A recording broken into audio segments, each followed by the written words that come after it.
My name is Amanda Ring, and this is Flight of the Feminine.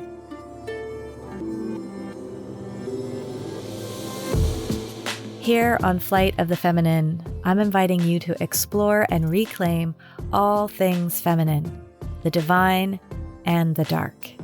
To awaken your womb and heart consciousness, I'm inviting you to open to the realms of energy and spirit, to evoke empowerment and create sovereignty. As a sacred soul, each one of you are on this journey through life.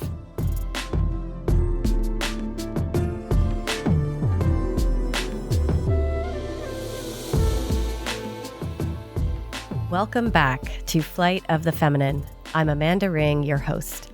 Here on Flight of the Feminine, I'm inviting you to explore and reclaim all things feminine, the divine and the dark, womb and heart consciousness, the realms of energy and spiritual expansion, empowerment and sovereignty. As the sacred soul, each one of you are on this journey through life.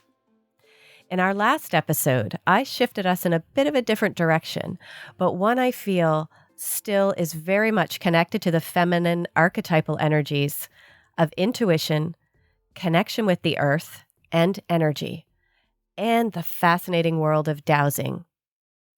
In that episode, I touched on the basics of what dowsing is as a general practice, a method, and a skill that everyone has the capacity to develop.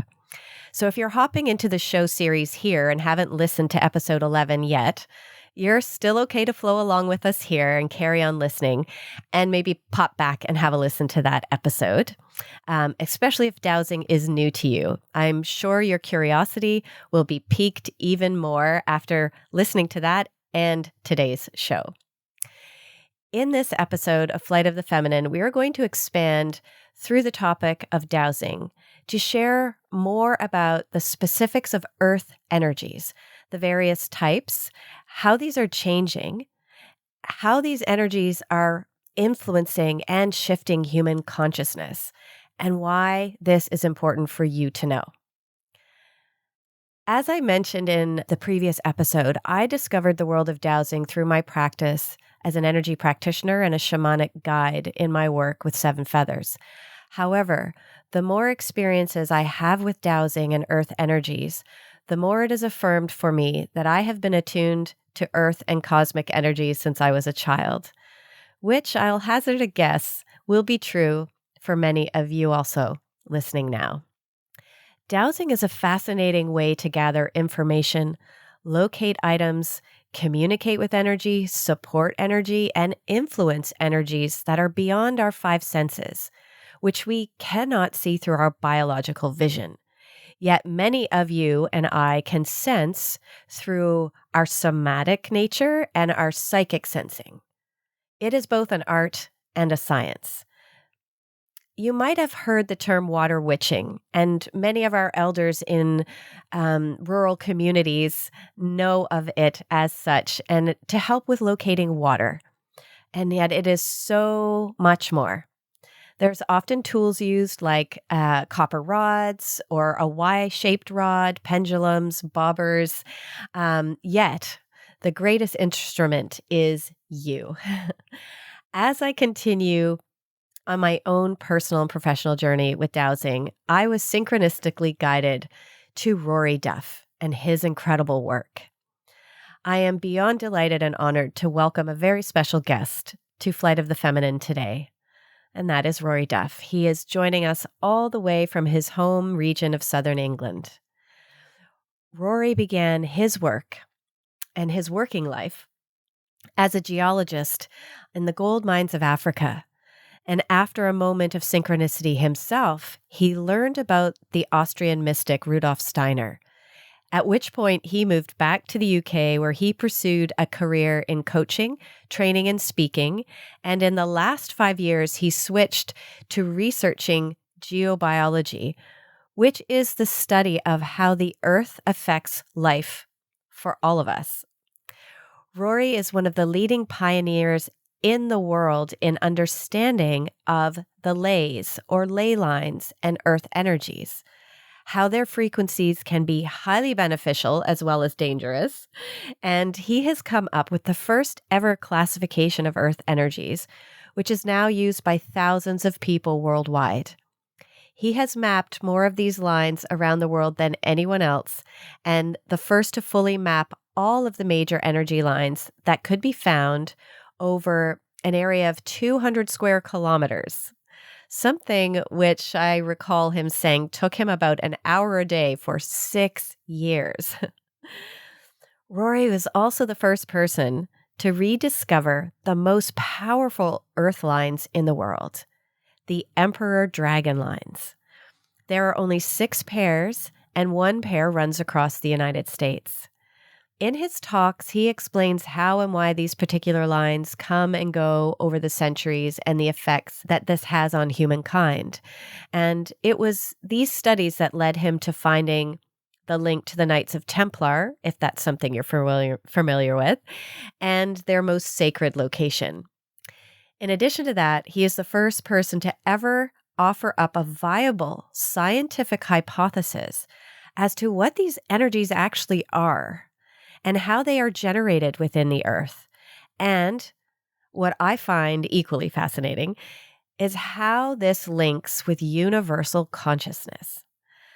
So welcome, Rory, and thank you so very much. Is there anything else that you would care to add to your introduction before we hop in? Goodness, Amanda, thank you very much for all that you've said there. But no, there's really nothing else I should add. That's very good. Okay. Thank you very much for inviting me today as well.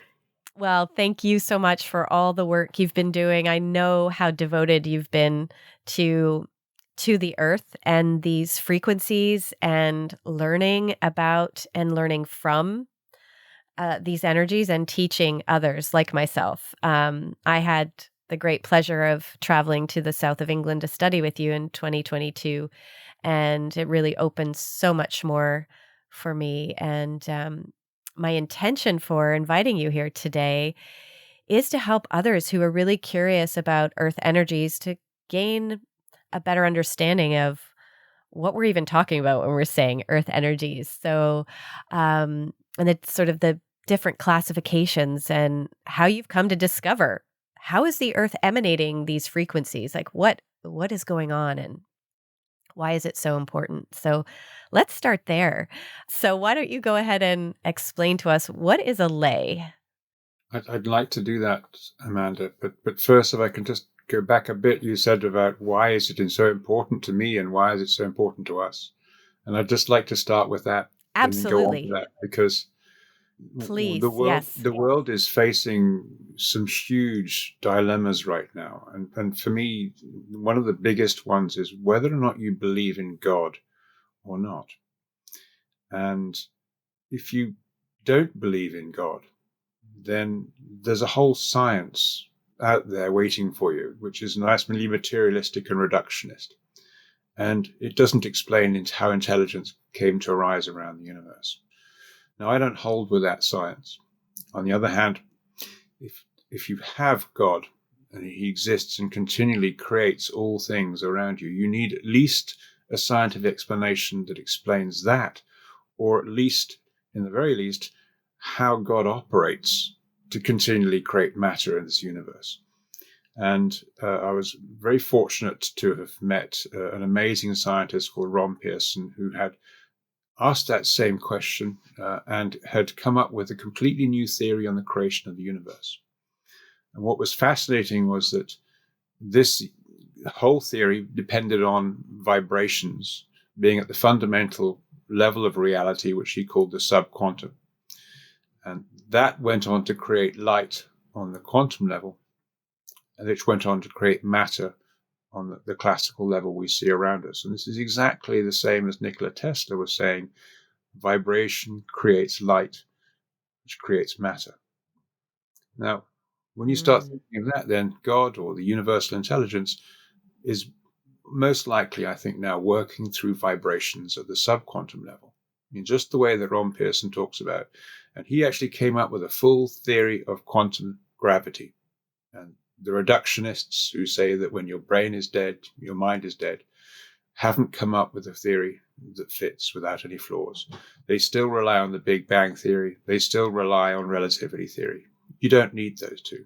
There's a far better theory, and that shows us how vibrations are used by the universal consciousness to go on and create the many different worlds of spirit on different frequencies.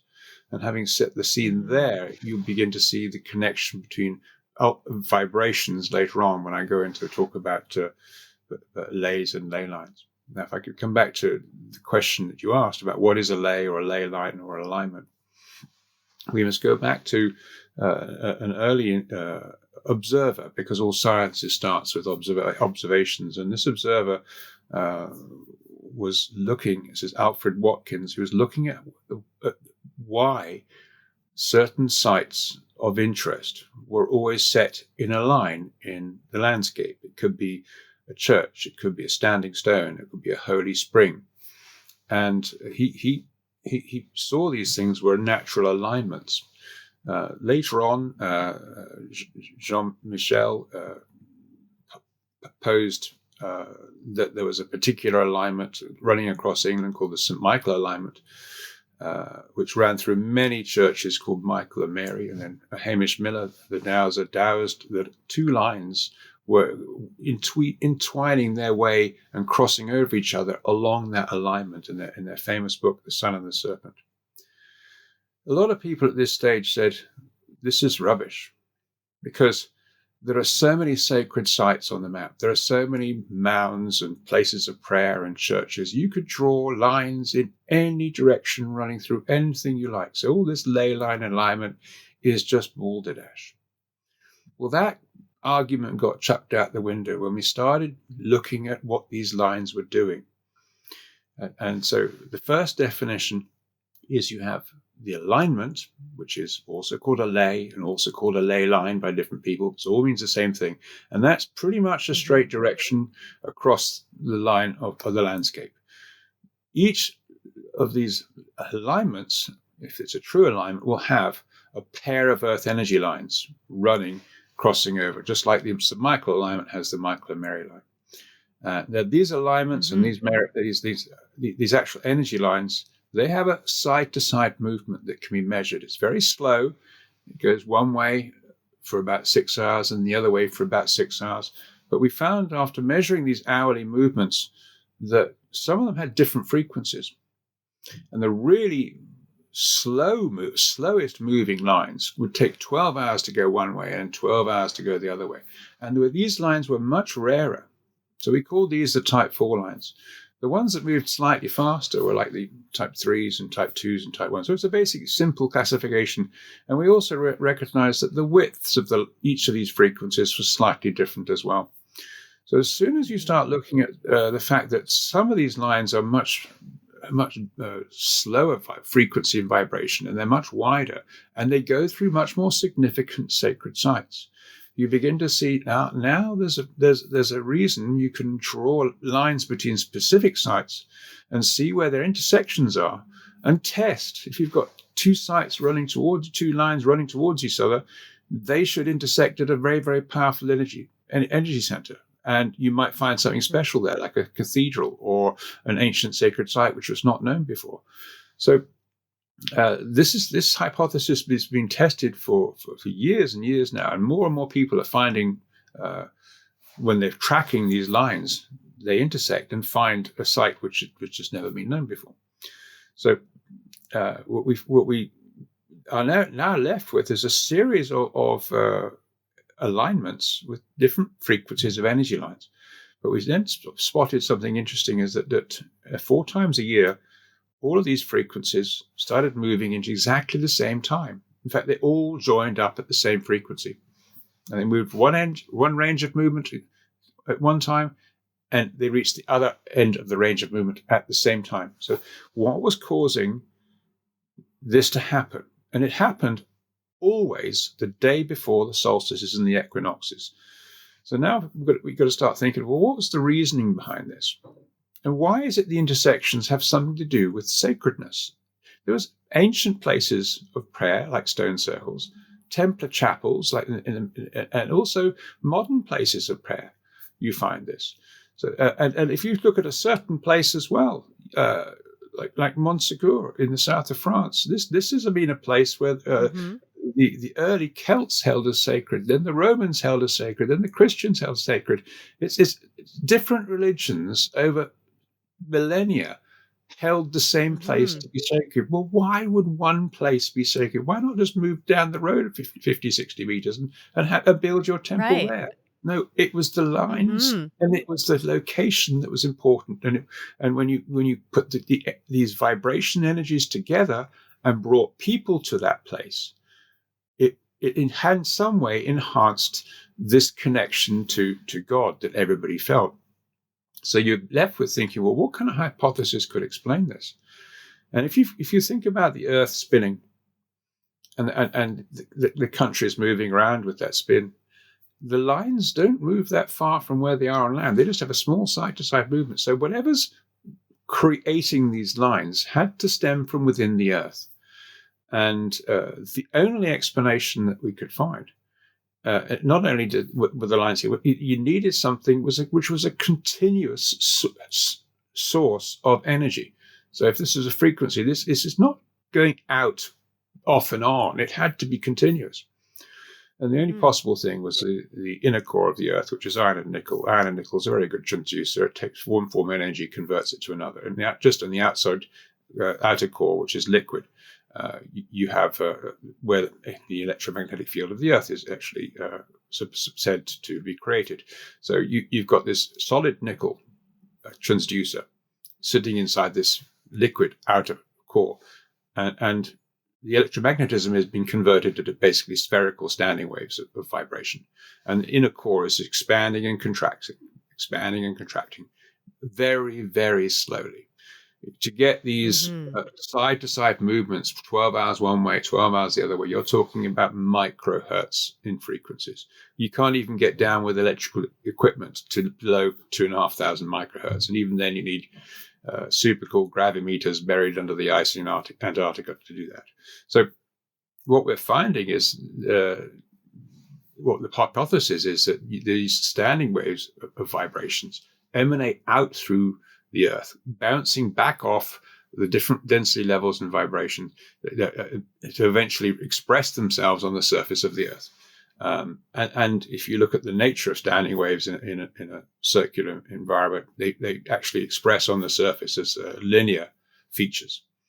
And it's these linear high pressure concentrations of vibrations that we now name as lines. The other interesting thing is that it's not just one frequency of vibration. The inner core is a mechanical filter, and that means it actually expresses a variety of different frequencies with gaps in between them. And this exactly fitted the different frequencies of lines, which moved from 12 hours to 16 hours, 24 hours. We have them at 36 and 48 and 72 hours. There's nothing in between. So there's no energy lines with frequencies of 18, 19, 20, 21, 22, or 23 hours. You don't find them until 24 hours comes again.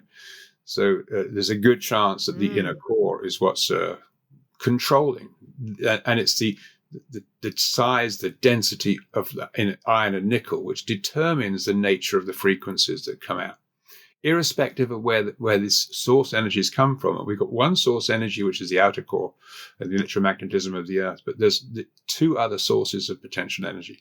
One is the sun, and the other is active galactic nuclei out in the universe. And that energy comes in the form of cosmic energy. And when it hits our atmosphere, it creates neutrinos, and neutrinos passes straight through to our inner core, imparting energy, which is transduced as well. And those things, the solar cosmic energies, produce the larger type 4 lines, and the rarer ones. And the rarest of them all still are the type 5, which we call the emperor dragons. And there were 3 in that, then there became 6. And this is an indication of how much cosmic energy is getting through into our atmosphere from outside the solar system. And that's directly related to how much magnetic field we have, because the magnetic field shields us from these cosmic energies. So we've got this point where now these energy lines are vibrations, very, very low vibrations. And the reason I started off with this question about how God operates and creates the world, it's through vibrations at a subquantum level, according to Ron Pearson's theory.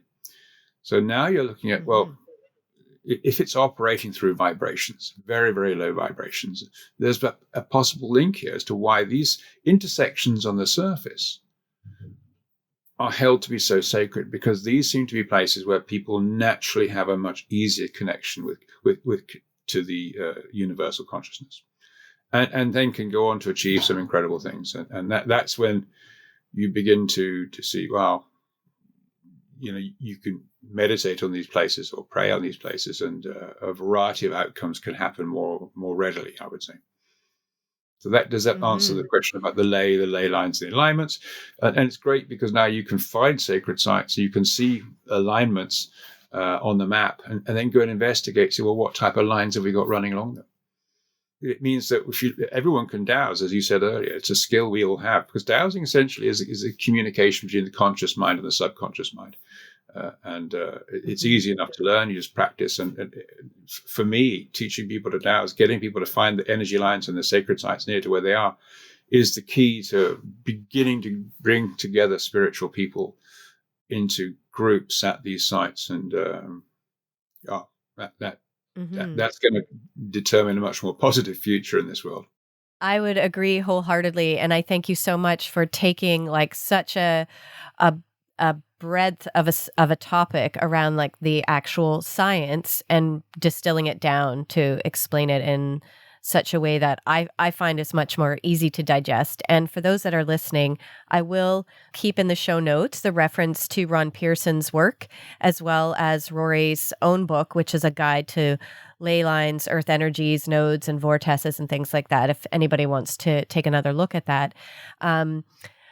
There's a couple of things that I wanted to speak to, Rory, that you mentioned with all of that. And one is that the fact that these alignments, or the leys that are connecting through so many of these sacred sites, and they also could be even burial sites as opposed to sites of worship or prayer, we know that people would have gravitated to those areas without any knowledge of what dowsing we're talking about right now. And so my sort of supposition is this knowledge probably was handed down through oral traditions, and also people would have the felt experience on those lines or in those areas where those sacred sites might have been. And we know that a lot of pre-Christian sites that would have had these more formidable energies were then utilized again as the church developed, and they would put a church over an area where there was a higher magnitude of these vibrations, purely because they could also have a knowing or a sensing that there was something powerful there. It expanded consciousness. It helped this elevation of peace, or a felt embodied sense of beauty or grace, or like people would feel more enlivened after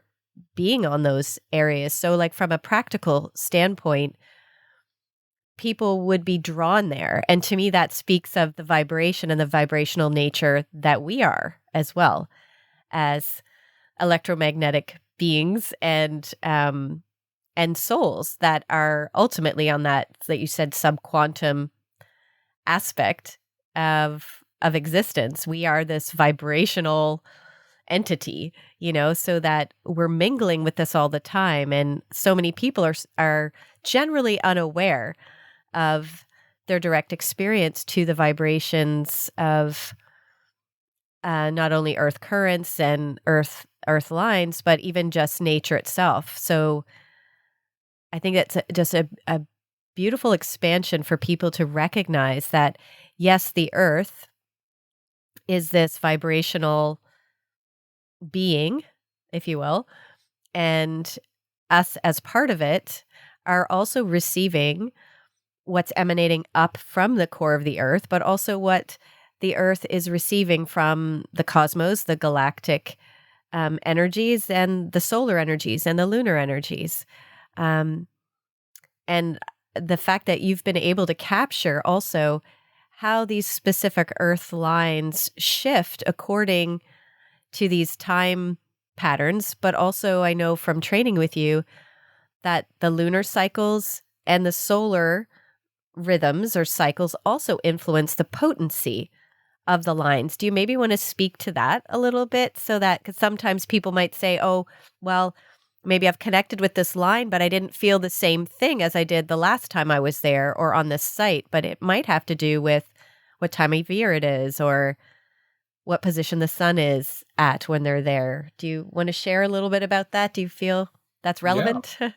Yeah, no, that's absolutely what you're saying is completely relevant. And I'll try and sort of nip back to some of the things you say to explain this. But the key thing is this vibration, because as you're rightly saying, we also have vibration within us. And the trick is to find resonance. When we resonate our vibrational field with the vibrational field of the earth, that is what really sets you on fire. It's the fast line connection to the universal consciousness. That's easily said. It's not easily to do. In fact, what you mentioned earlier about the divine feminine, it's all part of this bringing back this balance. I won't go into that too much for the moment, but coming back to the significance of these sites and where people are drawn to. Yeah, they like the feeling. But why don't they get it all the time at these sites? And you talk about them being buried. Well, one of the things we find is we don't find burials at the really important sacred sites. Like where they held rituals, where they held ceremonies, was not quite the exact place for the burials. What you find is that on the lines that lead towards these intersections, you find the burial mounds on the lines very close to these intersections or nodes. And they buried them on the lines because this was where the soul could then travel along them to the node and go up through the portal at the node to the worlds of spirit, the world of the ancestors, and everything that Ron Pearson's theories explain, which, of course, modern science hates the idea of. Yes. I know another term for that is a ghost line. Would that be correct? Yeah. There's cultures all around the world knew the same thing. They called it different words. The Aboriginals called the song lines, and they would go to the Dreamtime sites, which is the same thing as the lines and the notes. So the ceremonial aspect is centered around the sacred site itself, the actual intersection. And when you go there, it's not always the same. And when you start measuring energy, not just on a two-dimensional basis every hour, but you start measuring it on a vertical basis above the ground and below ground with something called vertical predictive dowsing, you begin to see how the three-dimensional energy shape at the node can vary and change over the time. And the moments where you get the greatest potential resonance are when the earth energies form this double torus, the upper ring of the double torus, which is like a donut shape, sits just half above and half below the surface. So it's like a big cauldron. And that's exactly the same torus vortex shaped energy that our human aura actually has. Yes. So you can see two similar shapes. And how easy that now could be for it to start connecting with between the two. And the interesting thing about the toroidal energy field is that energy is two ways through the torus. And it's the same two ways of energy that we have to balance within us to resonate at a frequency, which is the higher harmonic of that toroidal field. When we've learned to do that, we have that connection. And this is why a lot of these sacred sites were always known as distant learning centers, because this is where you go to learn and develop and grow. And the growing is the key to all life. In fact, that's the key to the development in the universe, because everything living grows. And our ancestors who used to go to these places knew that when they connected to source consciousness, they could connect to their ancestors. They could connect to this infinite awareness for information and answers to their questions. And that begun to have relevance. And you might think, well, how do you get an answer to a question? Well, it's the same as tapping into your subconscious for answers. And artists do this all around the world. They with their art, they start with imagination and they go and looking for inspiration and then receive intuition, insights. And the greats like Carl Jung discovered this when he's in the visualizations. Rudolf Steiner discovered this. And wonderful painters like Dali would use his art to try and answer a question. These distant learning centers were not places you always had to go, but when it's your turn to come back, or when the tribe's turn to come back every 4 years, they'd migrate along these lines, and they were often marked by marker stones to show them the way. And they'd come back for these huge gatherings and connections to source consciousness. And they always did this at the times of the year when these double torus shapes would form. But and this was always at the day before the solstice and the equinoxes, which was the ancient Hebrew holy day called the Tekufa, the last day of the sun cycle. And of course, everyone remembers the first day of the new sun cycle, which is it's just now the solstices and the equinoxes, because it's the day of celebration. Like summer solstice is the feast of St. John. But of course, the whole day before they were praying and meditating like mad for healthy kids and all that sort of thing. Right.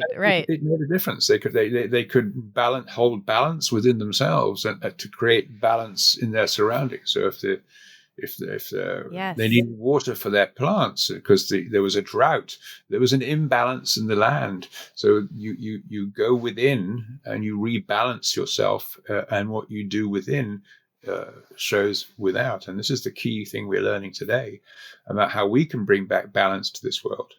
By going within collectively. And this is something we've got a lot more to learn. This whole group meditation is a deep dive into the unknown. And we're beginning to know more and more about it, but it's not going to be given to any one person. It's not going to be given to any one group. We have to sort of get lots of groups finding out about this. Right. Well, I love this so much, Rory, and probably we'll spend the last little bit of the podcast maybe sharing about this because this feels what is most relevant in this time. That whole idea that people have for thousands and thousands of years congregated to these areas that help them reconnect with a more coherent state within themselves, and then have an elevation or an expansion of awareness that help them come to new ideas or new solutions, and even just being in balance themselves individually and as a collective that would influence their capacity to work together, to create new ideas, new solutions, to see life in it with new lenses, I suppose. And what I'm seeing happening in the work that I'm doing, and, on a individual level in the women's work and also the earth work, is that we are inviting this return to the wisdom within, and the time of the hierarchy is over. It's like we all have key pieces of wisdom for not only our own state of balance and health and happiness, but we hold this unique vibration and wisdom that can benefit each other, but its greatest benefit is when we're sharing it all together, because it all is like this interlocking, beautiful tapestry.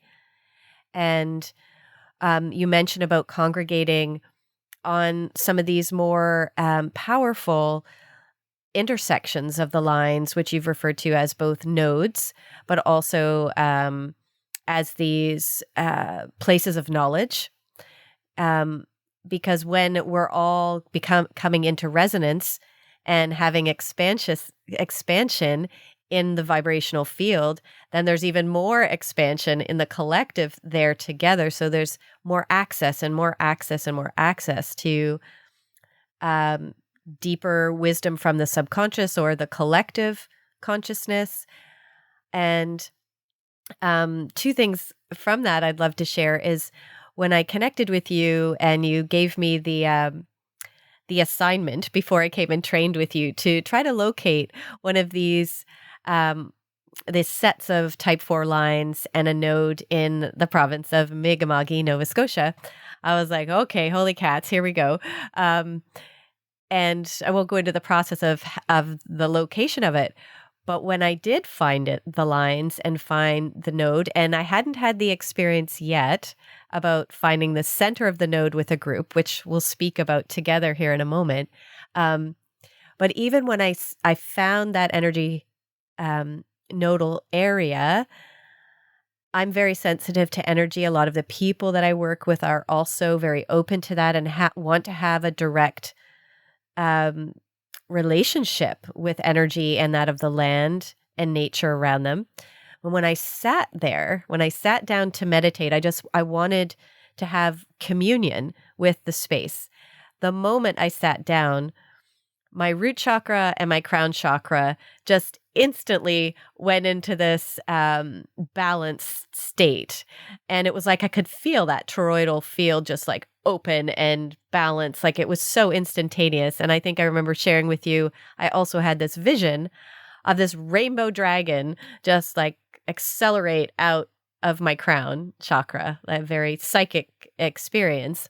But my experience and my belief, I would also say, is that Gaia, the Earth Mother, is calling to us to return to a deeper, reverent, sacred connection with her. And with that, it's a symbiotic relationship. We will learn from her how to do this next phase of humanity. It will help us bridge the gap that we've had for such a long time of feeling so separated from the wisdom that nature is and us as a reflection of nature. And then I had the beautiful experience of the training with you where you had us gather in Bath in southern England and had all of us that were training with you to go and look for the center of the node near Bath Abbey. And everyone's going off in different directions with their dowsing rods. And you could see people sort of having this moment of looking around and like, shouldn't we be all going in the same direction, right? To find the same thing. And this is that preconditioned thought that we have about how life works in a more linear sort of way, and the power of suggestion, like, oh, if we're all looking for the same thing, we should find it all in the same spot. But anyway, so everybody got in their zone and they're all going in a different direction. And then we all found our indicators with the rods, which is X marks the spot. We have our found thing that we'd set out and intended to find. And we were all standing in a perfect circle. And we were opposite one another. And I had that same experience when I took a group and two people that had never dowsed before, that I taught on the spot how to use rods. And we had the exact same experience at this node here in the southern part of the province. So I'd love to perhaps end our time together with you explaining this unique experience of finding the center and how that's related to this new embodiment of consciousness right now on the planet. Yeah, thank you, Amanda. And you forgot to mention that wonderful bit of feedback you had after you had your first solo experience at the node there. Oh, yeah. Nature, Yes. Nature, Yes. Should I share gave that? you that sign. Yes, I'll share that really, really quickly because that was so beautiful. Before I found the node, I had found one of the lines, and then the second trip that I took down to the area, I found the second one.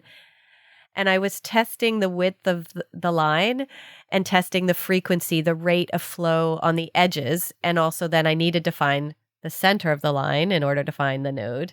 And so I was found my way to the center of the line, standing in the middle of this beach road. It's 11 a.m. on a Sunday morning.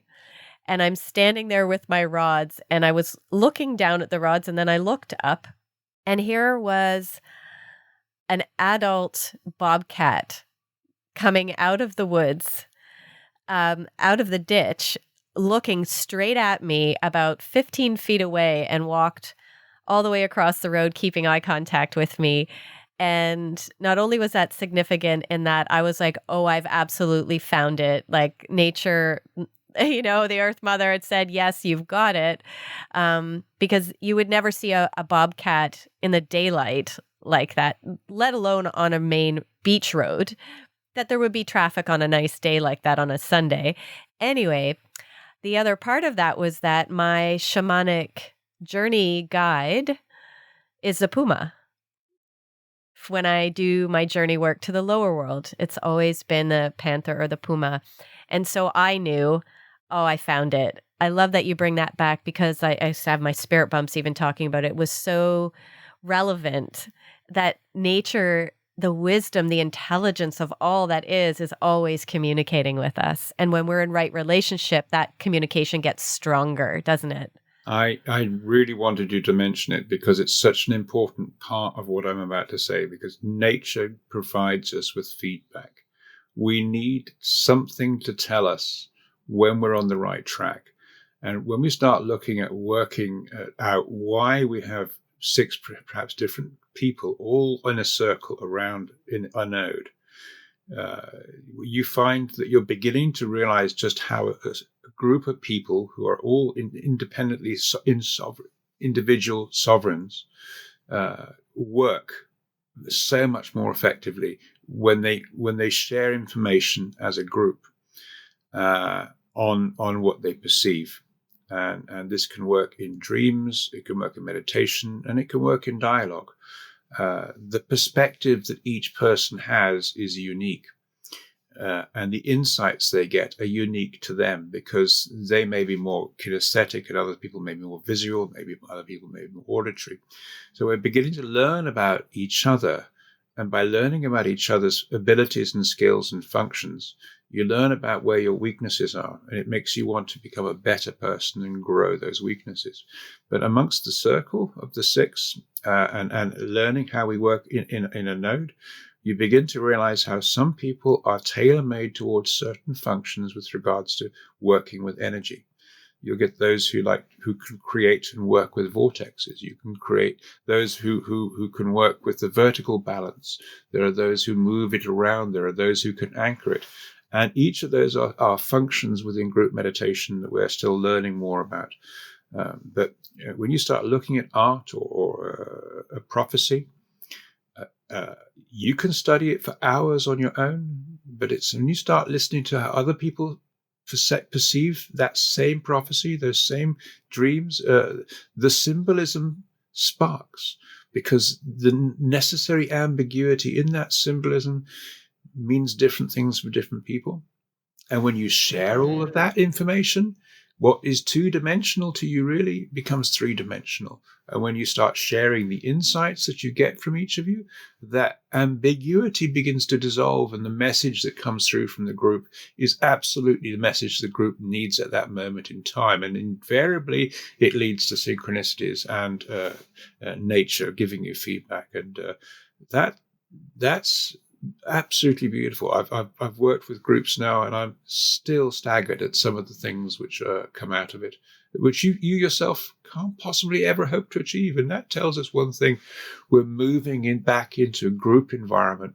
And this links with what Steiner and the other great people are saying. We're moving back into group consciousness, and that means we need to work in groups. This is another reason why the old order is dying now.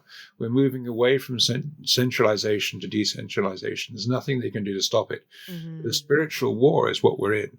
And the way to win it is to decentralize into working groups and work with the energies at these sites, and the universal consciousness will guide us through, and they'll teach us what we need to learn. But groups is everything. Exactly. I fully agree. And I'm seeing that even in the work that I'm doing. And every time there's a circle of women that we gather, everyone has something to share that the other possibly has needed to hear. And it's the collective experience of the group that reveals the greater teachings for everyone, always, always, always. And I remember you saying that in order to find the center together, we need to find our own center. And yet we are best able to do that when we are connected together. That experience helps us to do that. If it wasn't for better meditators, I wouldn't have become better myself. Right. Yeah, So exactly. if you're grouped with people who have a higher skill, you seem to be entrained up with their interaction of it all. So we can learn an awful lot from the group as well as the universal consciousness. So yeah. Hmm. That's why I'm committed to get people to find the sacred sites and to gather on them, and that seems to be my goal, as well as trying to understand what we need to be doing. I mean, I would love to speak with you more about so much in relation to all of this, but I know we honor the Earth time as we have it. Would you like to speak a little bit about when you're talking about these group gatherings, the meditations, and I know people can reach out to me about one of the local sites, and we've even done that remotely when the weather hasn't been great. We've reconnected to the node at a distance, which is something you've spoke about as well in some of the teachings that you share on your website and in the Sacred Sites Network. I'd love to just leave maybe on that note. If you'd like to share a little bit about what the Sacred Sites Network is, because that's a relatively new creation that you've been offering the world. And also, just before that, everyone, I will include Rory's email address. And of course, you can contact me directly if you want to know about local places if you're in Nova Scotia. Would you like to share what the Sacred Sites Network is? And then we'll close from there. Yeah, thank you very much, Amanda. It's just the sacrednetwork.org, and it's got a sites map there. You can join groups, form groups, and the idea is to be interactive, to find where your nearest event is. You can start meditation circles and run a meditation events, and the map shows you where the nearest sacred site is to you. And we're putting more sacred sites up there when we can. There's a lot more to go up. Right now, the site is actually may not be available for a day or two more still because it's undergoing some renovations. And we're looking at actually building a completely new site, which is going to be much more enhanced with more functionality, more interactions.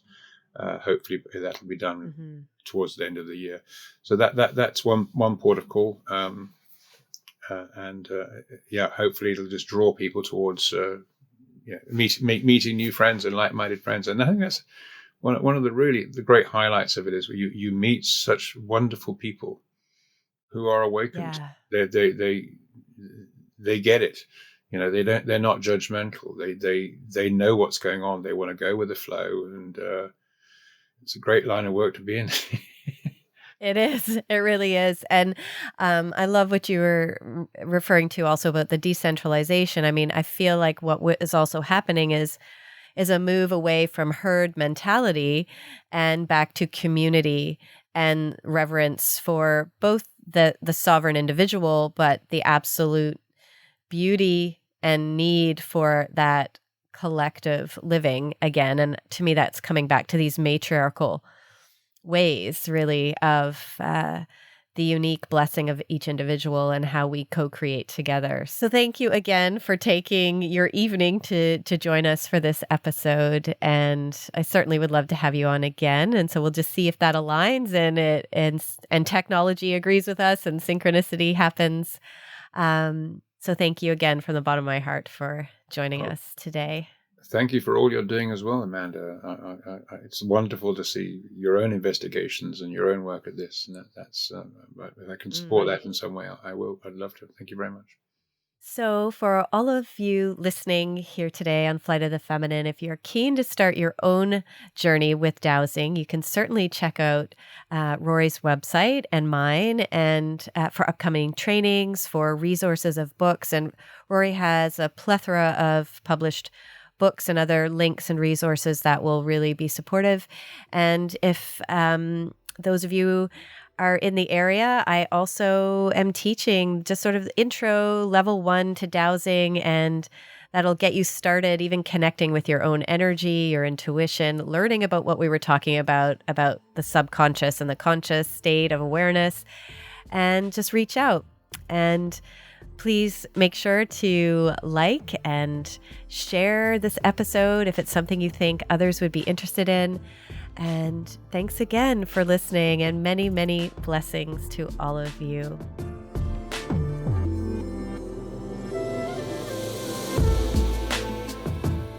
It's time, my sisters, to elevate your mind, expand your feminine heart, explore your inner wisdom. Let's soar together.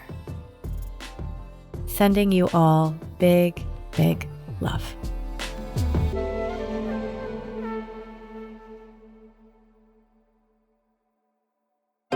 This is Story Studio Network.